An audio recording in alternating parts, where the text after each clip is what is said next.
This is the video Raji for +1 class on the topic stoichiometry of chemical reaction and chapter number 1. ठीक है, पहले chapter का topic है अपने को स्टिक्योमेट्री ऑफ कैमिकल रिएक्शनस।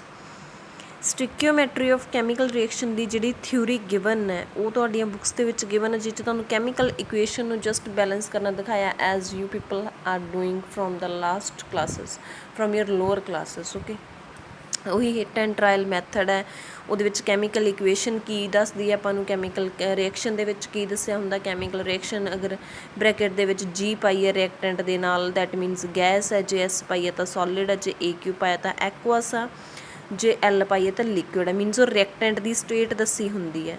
ਇਹ ਸਾਰੀਆਂ ਬਹੁਤ ਬੇਸਿਕ ਚੀਜ਼ਾਂ ਜਿਹੜੀਆਂ ਉਹਦੇ ਵਿੱਚ ਦਿੱਤੀਆਂ ਹੋਈਆਂ, ਜਿਹੜੀਆਂ ਆਈ ਹੋਪ ਕਿ ਤੁਸੀਂ ਜਸਟ ਉਹਨਾਂ ਨੂੰ ਪੜ੍ਹੋਗੇ ਤਾਂ ਅੰਡਰਸਟੈਂਡ ਕਰ ਜਾਓਗੇ। ਠੀਕ ਹੈ, ਤਾਂ ਇਹਦੇ ਵਿੱਚ ਹੁਣ ਆਪਾਂ ਨਿਊਮੈਰੀਕਲਸ ਦੀ ਗੱਲ ਕਰਨੀ ਹੈ ਇਹਦੇ ਵਿੱਚ ਕਿ ਸਟਿਕਿਓਮੈਟਰੀ ਦੇ ਜਿਹੜੇ ਨਿਊਮੈਰੀਕਲਸ ਆ ਉਹ ਕਿਹੜੇ ਆਉਂਦੇ ਆ ਤੁਹਾਨੂੰ ਪੇਪਰ ਦੇ ਵਿੱਚ। ਠੀਕ ਹੈ, ਜਾਂ ਕਿ ਕੰਪੀਟੀਟਿਵ ਐਗਜ਼ਾਮਸ ਦੇ ਵਿੱਚ ਇਹ ਨਿਊਮੈਰੀਕਲ ਹੈਗੇ ਜਿਹੜੇ ਜ਼ਿਆਦਾ ਇੰਪੋਰਟੈਂਟ ਨੇ। ਤਾਂ ਉਹਨਾਂ ਨਿਊਮੈਰੀਕਲਸ ਨੂੰ ਸੋਲਵ ਕਰਨ ਦਾ ਤਰੀਕਾ ਕੀ ਹੈ ਤੁਹਾਡੇ ਕੋਲੇ ਕਿ ਤੁਸੀਂ ਪਹਿਲਾਂ ਸਟੇਟਮੈਂਟ ਪੜ੍ਹਨੀ ਹੈ। ਸਟੇਟਮੈਂਟ ਵਿੱਚੋਂ ਤੁਸੀਂ ਉਹ ਕੈਮੀਕਲ ਇਕੁਏਸ਼ਨ ਲਿਖਣੀ ਹੈ। ਅਗਰ ਤਾਂ ਗਿਵਨ ਹੈ ਕੈਮੀਕਲ ਇਕੁਏਸ਼ਨ ਤੁਹਾਨੂੰ ਕੁਐਸਚਨ ਦੇ ਵਿੱਚ then okay, if it is not given to you then you have to make that chemical equation, okay, from the given data in the statement. Then you have to balance that chemical equation. ठीक है, don't forget this step. just firstly statement ਨੂੰ ਪੜ੍ਹਨਾ ਹੈ, then ਤੁਸੀਂ chemical equation ਨੂੰ ਲਿਖਣਾ ਹੈ, then ਉਹਨੂੰ balance ਕਰਨਾ ਹੈ। ਉਸ ਤੋਂ ਬਾਅਦ ਯੂਨਿਟਰੀ ਮੈਥਡ ਅਪਲਾਈ ਕਰਨਾ ਹੈ। ਹੋਰ ਕਿਸੇ ਮੈਥਡ ਦੇ ਨਾਲ ਇਹ ਤੁਹਾਡੇ ਨਿਊਮੈਰੀਕਲਸ ਸਪੈਸੀਫਿਕ ਨਹੀਂ ਹੈਗਾ, ਇੱਥੇ ਯੂਨਿਟਰੀ ਮੈਥਡ ਹੀ ਕਰਨਾ ਹੈ।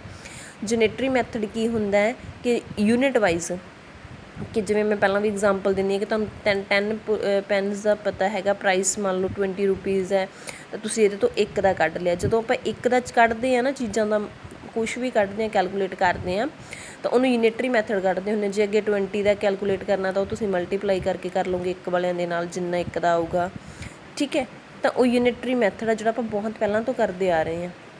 ਹੁਣ ਇਹਦੀਆਂ ਟਾਈਪਸ ਕਿਹੜੀਆਂ ਕਿਹੜੀਆਂ ਜਿਹੜੀਆਂ ਮਤਲਬ ਮੇਨ ਆਪਾਂ ਕਰਨੀਆਂ ਨੇ, ਬਹੁਤ ਸਾਰੀਆਂ ਟਾਈਪ ਦਿੱਤੀਆਂ ਹੋਈਆਂ ਤੁਹਾਡੀ ਬੁੱਕਸ ਵਿੱਚ। Mole to mole, mass to mass, volume to volume, mass to volume.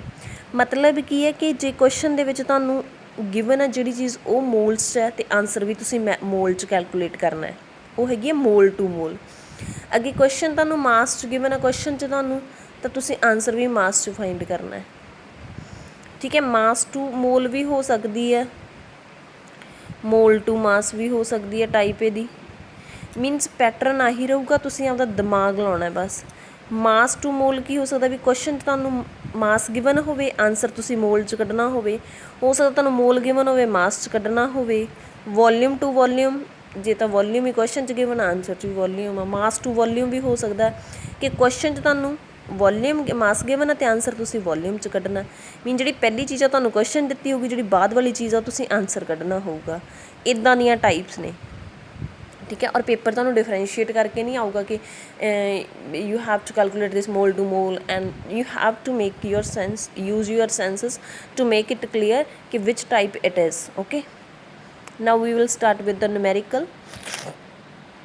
How many moles of nitrogen are needed to produce 8.2 moles of NH3 by reaction with hydrogen? ਤਾਂ ਹੁਣ ਉਹ ਕੀ ਕਹਿੰਦੇ ਆ ਕਿ ਆਪਾਂ ਕਿੰਨੇ ਮੋਲਸ ਚਾਹੀਦੇ ਆ ਨਾਈਟ੍ਰੋਜਨ ਦੇ। ਮੀਨਸ ਕੈਲਕੂਲੇਟ ਆਪਾਂ ਕੀ ਕਰਨੇ ਆ, moles to produce 8.2 moles of NH3।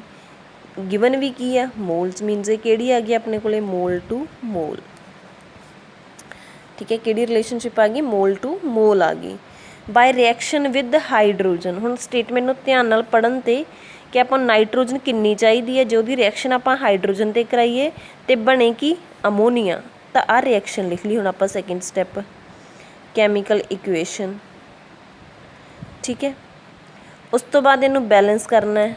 Balance ਕਰਕੇ ਕਿੰਨਾ ਆ ਗਿਆ, 1 ਨਾਈਟ੍ਰੋਜਨ, 3 ਇਹਦੇ ਅੱਗੇ ਲਾਤਾ, 2 ਇਹਦੇ ਅੱਗੇ ਲਗਾਤਾ, ਇਹ ਬੈਲੈਂਸਡ ਹੋ ਗਈ। ਹੁਣ ਜਿਹੜੇ 1 2 3 ਜਿਹੜੇ ਵੀ ਰਿਐਕਟੈਂਟ ਦੇ ਅੱਗੇ ਚੀਜ਼ਾਂ ਆਪਾਂ ਬੈਲੈਂਸ ਕਰਨ ਤੋਂ ਬਾਅਦ ਆਪਦੇ ਵੱਲੋਂ ਲਾਉਂਦੇ ਆ, ਉਹ ਕੀ ਹੁੰਦੇ ਆ, ਉਹਦੀਆਂ ਸਟਿਕਿਓਮੈਟਰਿਕ ਕੋਫੀਸ਼ੀਐਂਟਸ ਹੁੰਦੇ ਆ। ਕੀ ਹੁੰਦੇ ਆ ਉਹ, ਸਟਿਕਿਓਮੈਟਰਿਕ ਕੋਫੀਸ਼ੀਐਂਟਸ। ਅਤੇ ਇਹ ਕਿਹਨੂੰ ਰਿਪਰਜੈਂਟ ਕਰਦੇ ਆ, ਨੰਬਰ ਆਫ ਮੋਲਸ ਨੂੰ। ਮੀਨ ਜੇ ਤੁਸੀਂ ਇਸ ਬੈਲੈਂਸਡ ਕੈਮੀਕਲ ਰਿਐਕਸ਼ਨ ਨੂੰ ਰੀਡ ਕਰਨਾ ਹੋਵੇ ਤਾਂ how will you read, you have to read it like as कि 1 mole of nitrogen combined with 3 moles of hydrogen to produce 2 moles of ammonia. समझ लगी? 1 mole of nitrogen react with 3 moles of hydrogen to produce 2 moles of ammonia. ਇਹ ਹੁੰਦੀ ਆਪਣੇ ਕੋਲੇ ਇਹਦੀ reading. ਤੇ ਇਹ ਜਿਹੜੇ ਸਟਿਕਿਓਮੈਟ੍ਰਿਕ ਕੋਫੀਸ਼ੀਐਂਟਸ ਹੁੰਦੇ ਕਿਹਨੂੰ ਰਿਪਰੈਜ਼ੈਂਟ ਕਰਦੇ ਹੁੰਦੇ ਆ? ਨੰਬਰ ਆਫ ਮੋਲਸ ਨੂੰ। ਜੇ ਇੱਕ ਹੈ 1 mole of nitrogen, 3 mall of hydrogen, 2 ਹੈ 2 ਮੋਲ ਆਫ ਅਮੋਨੀਆ। ਕਲੀਅਰ? ਤਾਂ ਹੁਣ ਆਪਾਂ ਨੇ ਫਾਈਂਡ ਕਰਨੀ ਆ number of moles of nitrogen. ਤਾਂ ਹੁਣ ਉੱਥੋਂ ਇਕੁਏਸ਼ਨ ਤੋਂ ਆਪਾਂ ਨੂੰ ਕੀ ਪਤਾ ਲੱਗਦਾ ਹੈਗਾ ਕਿ 2 ਮੋਲ ਅਮੋਨੀਆ ਦੇ ਬਣ ਰਹੇ ਆ 1 ਮੋਲ ਆਫ ਨਾਈਟ੍ਰੋਜਨ ਤੋਂ। ਇਹੀ ਪਤਾ ਲੱਗਦਾ ਆਪਾਂ ਨੂੰ ਇਕੁਏਸ਼ਨ ਤੋਂ ਕਿ ਜਿਹੜੀ 2 ਮੋਲ ਅਮੋਨੀਆ ਦੇ ਕਿਹਦੇ ਤੋਂ ਬਣ ਰਹੇ ਆ? ਨਾਈਟ੍ਰੋਜਨ ਦਾ ਤਾਂ ਇੱਕ ਹੀ ਲੈ ਰਹੇ ਹਾਂ ਆਪਾਂ। ਹਾਈਡਰੋਜਨ ਦਾ ਇੱਥੇ ਕੋਈ ਖਾਸ ਕੰਮ ਨਹੀਂ ਹੈ, ਤਾਂ ਆਪਾਂ ਉਹੀ ਰਿਐਕਟੈਂਟਸ ਲੈਂਦੇ ਹੁੰਦੇ ਹਾਂ, ਉਹੀ ਪ੍ਰੋਡਕਟ ਲੈਂਦੇ ਹੁੰਦੇ ਜਿਨ੍ਹਾਂ ਦਾ ਇੱਥੇ ਕੰਮ ਹੋਵੇ। ਠੀਕ ਹੈ, ਤਾਂ 2 mole of ammonia produced by 1 mole of nitrogen. ਅਤੇ ਜੇ 1 ਮੋਲ ਬਣਾਉਣਾ ਅਮੋਨੀਆ ਦਾ ਆਪਾਂ ਨੂੰ ਕਿੰਨੇ ਮੋਲ ਲੈਣੇ ਪੈਣਗੇ? 1/2। ਤਾਂ 8.2 ਅਮੋਨੀਆ ਕਿੰਨੇ ਮੋਲਸ ਤੋਂ ਬਣੇਗੀ? ਯੂਨਿਟਰੀ ਮੈਥਡ ਆ ਗਿਆ, 1 ਮੋਲ ਕੱਢ ਲਿਆ ਆਪਾਂ। ਹੁਣ 8.2 ਦਾ ਕੱਢ ਲਓ, 8.2 ਮਲਟੀਪਲਾਈ ਕਰ ਦਿਓ ਤਾਂ ਕਿੰਨੇ ਆਪਾਂ ਨੂੰ ਚਾਹੀਦੀ ਹੋਊਗੀ? 4.1 ਮੋਲ ਆਫ ਅਮੋਨੀਆ। ਕਲੀਅਰ? ਸਮਝ ਲੱਗ ਗਈ ਰਾਜੇ? ਅਤੇ ਜੇ ਹੁਣ ਤੁਹਾਡੇ ਕੋਲ ਮਾਸ ਟੂ ਮਾਸ ਆ ਜਾਂਦਾ ਜਾਂ ਮਾਸ ਟੂ ਉਹ ਆ ਜਾਂਦਾ ਤਾਂ ਉਹ ਤੁਸੀਂ ਕੀ ਹੈ ਲਾਈਕ ਹੁਣ ਅਗਲੀ ਐਗਜ਼ਾਮਪਲ ਆਪਣੇ ਕੋਲ ਇੱਕ ਹੋਰ ਐਗਜ਼ਾਮਪਲ ਆਪਾਂ ਕਰ ਲੈਂਦੇ ਹਾਂ। Calculate the weight of iron. Weight ਕਰਨਾ ਮੀਨਸ ਮਾਸ 'ਚ ਆ ਗਿਆ। Which will be converted into its oxide by the action of 14.4 gram of steam. ਹੁਣ ਦੋਨੋਂ ਚੀਜ਼ਾਂ ਮਾਸ 'ਚ ਹੀ ਆ ਤਾਂ ਕੀ ਆ ਗਈ? ਮਾਸ ਟੂ ਮਾਸ। ਗਿਵਨ ਵੀ ਮਾਸ ਆ, ਫਾਈਂਡ ਵੀ ਮਾਸ ਕਰਨਾ, ਮਾਸ ਟੂ ਮਾਸ। ਤਾਂ ਆਪਾਂ ਆਇਰਨ ਦਾ ਵੇਟ ਕਰਨਾ ਹੈ ਜਿਹੜਾ ਆਪਦੇ ਆਕਸਾਈਡ 'ਚ ਕਨਵਰਟ ਹੋ ਜਾਂਦਾ ਹੈ। ਆਇਰਨ ਕਿਹਦੇ 'ਚ ਕਨਵਰਟ ਹੋ ਜਾਂਦਾ ਹੈ? ਆਕਸਾਈਡ 'ਚ। ਪਹਿਲਾਂ ਜੇ ਨਹੀਂ ਜ਼ਿਆਦਾ ਸਮਝ ਆਉਂਦੀ ਹੁੰਦੀ ਨਾ ਤਾਂ ਪਹਿਲਾਂ ਉਹਨੂੰ ਥੋੜ੍ਹੀ ਜਿਹੀ ਸਟੇਟਮੈਂਟ ਨੂੰ ਇੱਦਾਂ ਲਿਖ ਲਿਆ ਕਰੋ। ਆਪਾਂ iron which will be converted into oxide by the action of steam. Steam ਕੀ ਹੁੰਦੀ ਹੈ? ਵਾਟਰ। ਭਾਫ ਹੀ ਹੁੰਦੀ ਹੈ ਤਾਂ ਉਹਦੇ ਵਿੱਚ ਵਾਟਰ ਹੀ ਹੁੰਦਾ।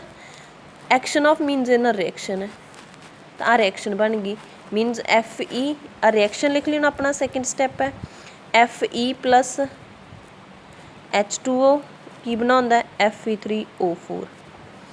ਹੁਣ ਇਹਨੂੰ ਬੈਲੈਂਸ ਕਰ ਲਿਆ, ਆ ਬੈਲੈਂਸਡ ਹੋ ਗਈ। 3Fe 4H2O ਅਤੇ ਪਲੱਸ 4 ਹਾਈਡਰੋਜਨ ਵੀ ਜਾਊਗੀ ਕਿਉਂਕਿ ਆਇਰਨ ਅਤੇ ਆਕਸੀਜਨ ਤਾਂ ਆ ਗਏ, ਪਿੱਛੇ ਕੀ ਬਚਿਆ? ਹਾਈਡਰੋਜਨ। ਤਾਂ ਹਾਈਡਰੋਜਨ ਆ ਗਈ। ਠੀਕ ਹੈ, ਬੈਲੈਂਸਡ ਹੋ ਗਈ। ਉਸ ਤੋਂ ਬਾਅਦ ਉਹੀ ਯੂਨਿਟਰੀ ਮੈਥਡ। ਇਸ ਰਿਐਕਸ਼ਨ ਤੋਂ ਆਪਾਂ ਨੂੰ ਕੀ ਪਤਾ ਲੱਗਦਾ ਕਿ ਜਿਹੜਾ ਆਪਣੇ ਕੋਲ ਹੈਗਾ ਇੰਨੀ 14.4 ਗ੍ਰਾਮ ਸਟੀਮ ਦੇ ਨਾਲ ਵੀ ਆਪਾਂ ਨੂੰ ਹੋਰ ਇਹਦੀ ਆਪਾਂ ਨੂੰ ਵੇਟ ਦਿੱਤਾ ਹੋਇਆ ਵੀ ਸਟੀਮ ਦਾ। ਆਪਾਂ ਆਇਰਨ ਦਾ ਪਤਾ ਕਰਨਾ। ਠੀਕ ਹੈ, ਕਿ ਇੰਨੇ ਦੇ ਨਾਲ। ਹੁਣ ਮੀਨਸ ਦੋਨੋਂ ਰਿਐਕਟੈਂਟ ਦਾ ਕੰਮ ਹੈ ਕਿ ਜੇ ਆਪਣੇ ਕੋਲ ਹੈਗਾ ਤਾਂ ਆਪਾਂ ਕੀ ਕੱਢਾਂਗੇ ਇੱਥੋਂ? 3 ਮੋਲ ਆਫ ਆਇਰਨ ਕੀ ਨਾਲ ਰਿਐਕਟ ਕਰਦੇ ਆ? 4 ਮੋਲ ਆਫ ਵਾਟਰ ਦੇ ਨਾਲ। ਠੀਕ ਹੈ, 3 mall of iron react with 4 mall of water. ਅਤੇ ਆਇਰਨ ਦਾ 1 ਮੋਲ ਕਿਹਦੇ ਇਕੁਅਲ ਹੁੰਦਾ? 56 ਦੇ। ਅਤੇ 3 ਮੋਲ 56 ਗ੍ਰਾਮ ਦੇ। ਅਤੇ 3 ਮੋਲ ਕਿੰਨੇ ਗ੍ਰਾਮ ਦੇ ਬਰਾਬਰ ਹੋਣਗੇ? 168 ਗ੍ਰਾਮ ਦੇ। ਠੀਕ ਹੈ, ਇੱਧਰ ਹੁਣ ਜਿਹੜਾ ਆਪਣੇ ਕੋਲ ਹੈਗਾ 1 ਮੋਲ ਆਫ ਵਾਟਰ ਕਿਹਦੇ ਇਕੁਅਲ ਹੁੰਦਾ? 18 ਗ੍ਰਾਮ ਦੇ। ਤਾਂ 4 ਮੋਲ ਕਿਹਦੇ ਇਕੁਅਲ ਆ ਗਏ? 4 × 72 ਗ੍ਰਾਮ। ਕਿਉਂਕਿ ਹੁਣ ਆਪਾਂ ਨੇ ਕੀ ਹੈ, ਆਪਾਂ ਮੋਲਸ ਦੇ ਵਿੱਚ ਆਹ ਚੀਜ਼ ਆਪਾਂ ਨੂੰ ਮੋਲਸ ਦੱਸਦੀ ਹੈ ਤਾਂ ਆਪਾਂ ਮੋਲਸ ਨੂੰ ਕਿਹਦੇ 'ਚ ਕਨਵਰਟ ਕਰ ਲਿਆ? ਮਾਸ 'ਚ ਕਨਵਰਟ ਕਰ ਲਿਆ। ਠੀਕ ਹੈ, ਮੋਲਸ ਨੂੰ ਕਿਹਦੇ 'ਚ ਕਨਵਰਟ ਕਰ ਲਿਆ? ਮਾਸ ਦੇ ਵਿੱਚ ਕਨਵਰਟ ਕਰ ਲਿਆ।